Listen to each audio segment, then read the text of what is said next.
ओम शांति। 23/9/2024 के ईश्वरीय महावाक्य हैं।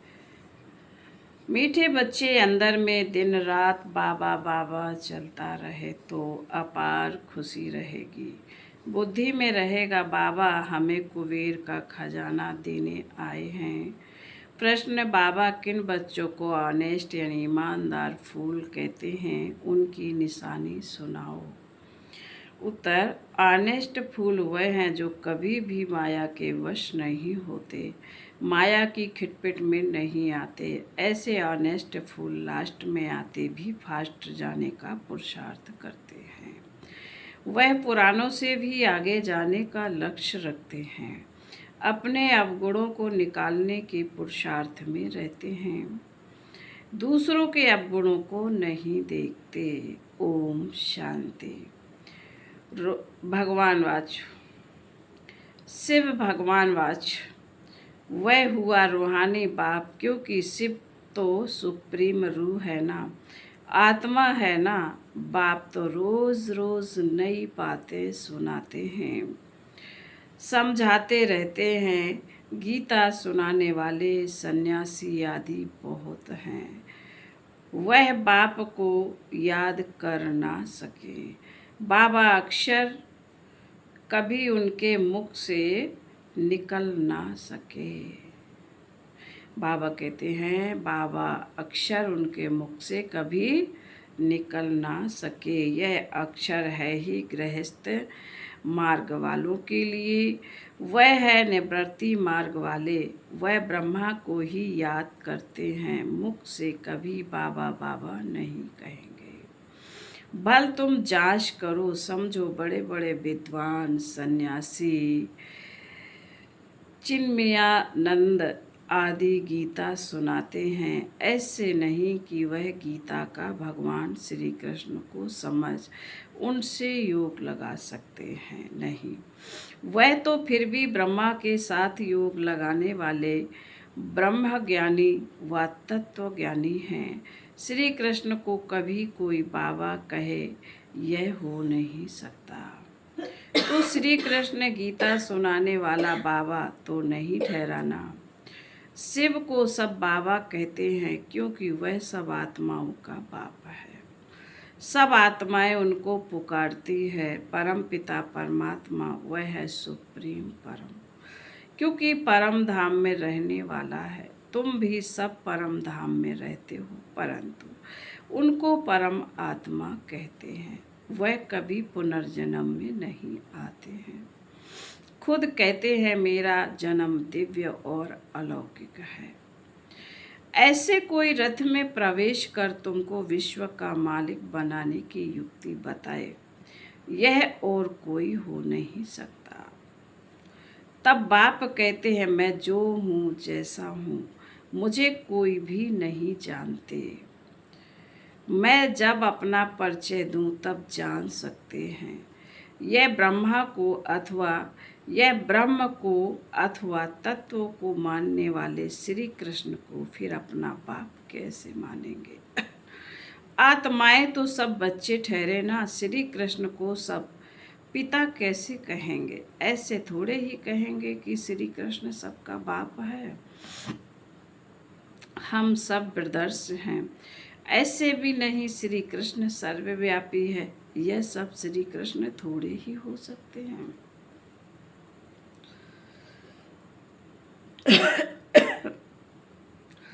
अगर सब श्री कृष्ण हो तो उनका बाप भी चाहिए। मनुष्य बहुत भूले हुए हैं, नहीं जानते हैं, तब तो कहते हैं मुझे कोटों में कोई जानते हैं। श्री कृष्ण को तो कोई भी जान लेंगे, सब विलायत वाले भी उनको जानते हैं। लॉर्ड कृष्णा कहते हैं ना, चित्र भी है, असली चित्र तो है नहीं। भारतवासियों से सुनते हैं इनकी पूजा बहुत होती है, तो फिर गीता में यह लिख दिया है श्री कृष्ण भगवान वाच। अब भगवान को भला लॉर्ड कहा जाता है क्या? लॉर्ड कृष्णा कहते हैं ना। लॉर्ड का टाइटल वास्तव में बड़े आदमी को मिलता है। वह तो सबको देते रहते हैं। इसको कहा जाता है अंधेर नगरी चौपट राजा। कोई भी पतित मनुष्यों को लॉर्ड कह देते हैं। कहाँ यह आज के पतित मनुष्य, कहाँ शिव व श्री कृष्ण बाप कहते हैं, जो तुमको ज्ञान देता हूँ वह फिर गुम हो जाता है। मैं ही आकर नई दुनिया स्थापन करता हूँ। ज्ञान भी मैं अभी ही देता हूँ। मैं जब ज्ञान दूँ तब ही बच्चे सुने। मेरे बिगर कोई सुना न सके, जानते ही नहीं। क्या सन्यासी शिव बाबा को याद कर सकते हैं? वह कभी भी नहीं सकते कि वह कह भी नहीं सकते कि निराकार गॉड को याद करो। सन्यासी कब सुना है? बहुत पढ़े लिखे मनुष्य भी समझते नहीं। अब बाप समझाते हैं श्री कृष्ण भगवान नहीं है। मनुष्य तो उनको ही भगवान कहते रहते हैं। कितना फर्क हो गया है। बाप तो बच्चों को बैठ पढ़ाते हैं। वह बाप टीचर गुरु भी है। शिव बाबा सबको बैठ समझाते हैं ना समझने के कारण त्रिमूर्ति में शिव रखते ही नहीं। ब्रह्मा को रखते हैं, जिसको प्रजापिता ब्रह्मा कहते हैं, प्रजा को रचने वाला। परंतु उनको भगवान नहीं कहेंगे। भगवान प्रजा नहीं रचते हैं। भगवान के तो सब आत्माएं हैं, फिर कोई द्वारा प्रजा रचते हैं। तुमको किसने एडॉप्ट किया? ब्रह्मा द्वारा बाप ने एडॉप्ट किया। ब्राह्मण जब बनेंगे तब ही तो देवता बनेंगे। यह बात तो तुमने कभी सुनी ही नहीं है। प्रजापिता का भी जरूर पार्ट है। एक्ट चाहिए ना। इतनी प्रजा कहाँ से आएगी? कुख वंशावली भी तो होना। वह कुख वंशावली ब्राह्मण कहेंगे। हमारा सरनेम है ब्राह्मण।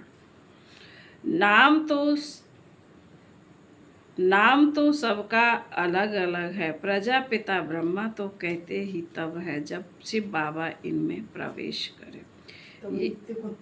यह नई बातें हैं। बाप खुद कहते हैं, मुझे कोई जानते नहीं, सृष्टि चक्र को भी नहीं जानते। तब तो ऋषि मुनि सब नेति नेति कह गए हैं ना परमात्मा की रचना को जानते हैं। बाप कहते हैं, जब मैं आकर अपना परिचय दूं तब ही जाने। इन देवताओं को यहाँ यह पता थोड़ी ही पड़ता है हमने यह राज्य कैसे पाया। इनमें ज्ञान होता ही नहीं।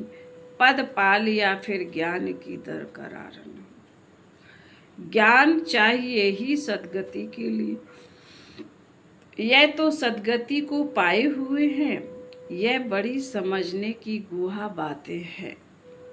समझदार ही समझे। बाकी जो बूढ़ी बूढ़ी माताएं हैं उनमें इतनी बुद्धि तो है नहीं।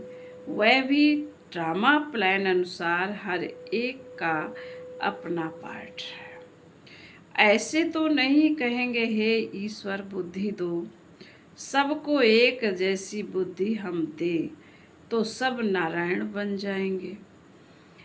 सब एक दो के ऊपर गद्दी पर बैठेंगे क्या? हाँ, एम ऑब्जेक्ट है यह बनने की। सब पुरुषार्थ कर रहे हैं नर से नारायण बनने का। बनेंगे तो पुरुषार्थ अनुसार ना। अगर सब हाथ उठाएं हम नारायण बनेंगे तो बाप को अंदर में हंसी आएगी ना। सब एक जैसे बन सकते हैं। नंबरवार तो होते हैं ना। Narayan the first second third, जैसे Edward the first second third होते हैं ना। भल एम ऑब्जेक्ट यह है, परंतु खुद समझ सकते हैं ना। चलन ऐसी है तो क्या पद पाएंगे। पुरुषार्थ तो जरूर करना है बाबा, नंबरवार फूल ले आते हैं। नंबरवार फूल दे भी सकते हैं, परंतु ऐसे करते नहीं। फंक हो जाएंगे बाबा जानते हैं। देखेंगे कौन जास्ती सर्विस कर रहे हैं। यह अच्छा फूल है। पीछे नंबरवार तो होते ही हैं, बहुत पुराने भी होते हैं, परंतु उनमें नए नए बड़े बड़े अच्छे अच्छे फूल हैं। कहेंगे यह नंबर 1 ऑनेस्ट फूल है। कोई खिटपिट ईर्ष्या आदि इनमें नहीं है।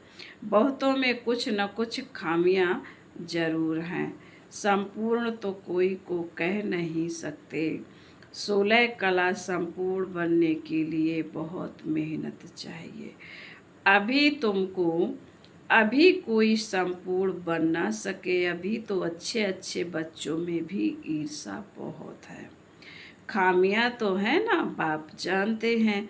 सब किस किस प्रकार का पुरुषार्थ कर रहे हैं। दुनिया वाले क्या जाने, वह तो कुछ समझते नहीं, बहुत थोड़े समझते हैं। गरीब झट समझ जाते हैं। बेहद का बाप आया हुआ है पढ़ाने। उस बाप को याद करने से हमारे पाप कट जाएंगे। हम बाप के पास आएंगे। बाबा से नई दुनिया का वर्षा जरूर मिलेगा। नंबरवार तो होते ही हैं, 100 से लेकर 1 नंबर तक, परंतु बाप को जान लिया, थोड़ा भी सुना तो स्वर्ग में जरूर आएंगे। 21 जन्मों के लिए स्वर्ग में आना कोई कम है क्या? ऐसे तो नहीं कोई मरता है तो कहेंगे 21 जन्म के लिए स्वर्ग में गया। स्वर्ग है ही कहाँ, इतनी मिसअंडरस्टैंडिंग करती है। बड़े बड़े अच्छे लोग भी कहते हैं फलाना स्वर्ग पधारा। स्वर्ग कहते किसको है, अर्थ कुछ भी नहीं समझते। यह सिर्फ तुम ही जानते हो तुम भी मनुष्य, परंतु तुम ब्राह्मण बने हो। अपने को ब्राह्मण ही कहलाते हो। तुम ब्राह्मणों का एक बाप दादा है, तो सन्यासियों से भी तुम पूछ सकते हो कि यह जो महावाक्य व भगवान वाच है कि देह सहित देह के सब धर्म छोड़ मामेकम याद करो। क्या यह श्री कृष्ण कहते हैं मामेकम याद करो?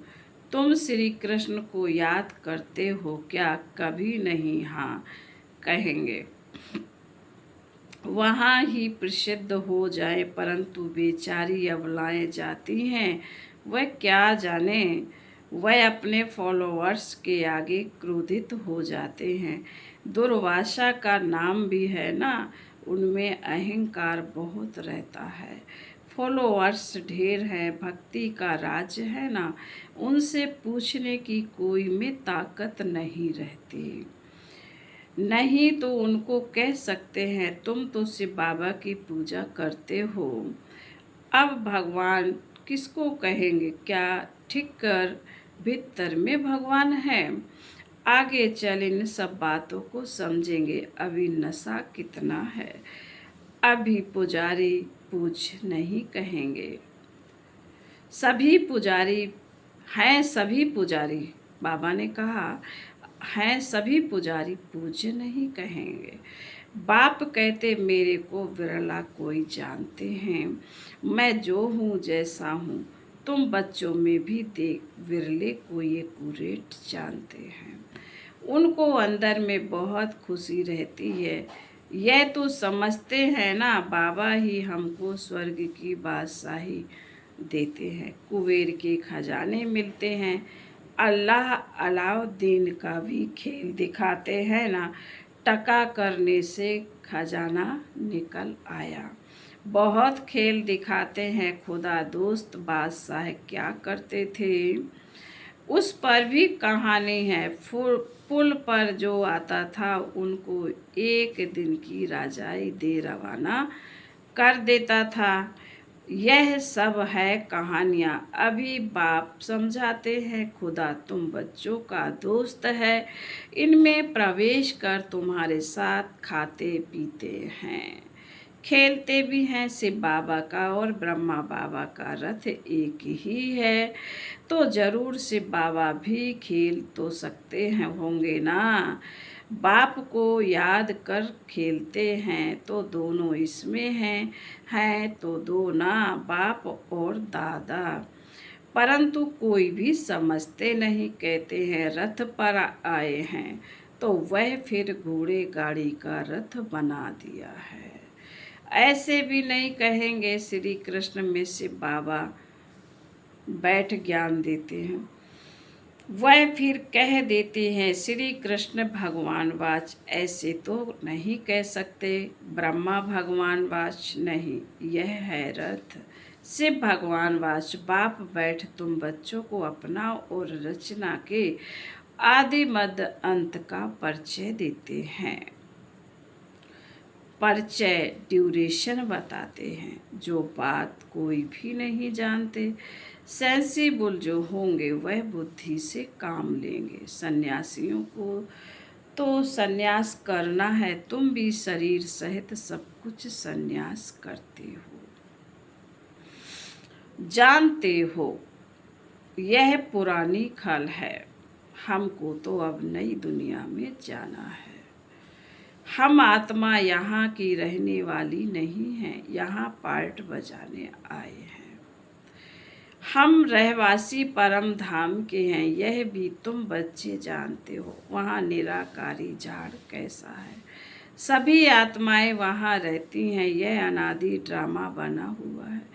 कितनी करोड़ों जीव आत्माएं हैं, इतने सब कहाँ रहते हैं निराकारी दुनिया में। बाकी यह सितारे तो आत्मा नहीं हैं। मनुष्यों ने तो इन सितारों को भी देवता कह दिया है, परंतु वह कोई देवता है नहीं। ज्ञान सूर्य तो हम शिव बाबा को कहेंगे, तो उनको फिर देवता थोड़े ही कहेंगे। शास्त्रों में तो क्या क्या बातें लिख दी हैं। यह है सब भक्ति मार्ग की सामग्री, जिससे तुम नीचे ही गिरते आए हो। 84 जन्म लेंगे तो जरूर नीचे उतरेंगे ना। अभी यह है अंडरलाइन ईस्ट दुनिया। सतयुग को कहा जाता है गोल्डन ईस्ट दुनिया।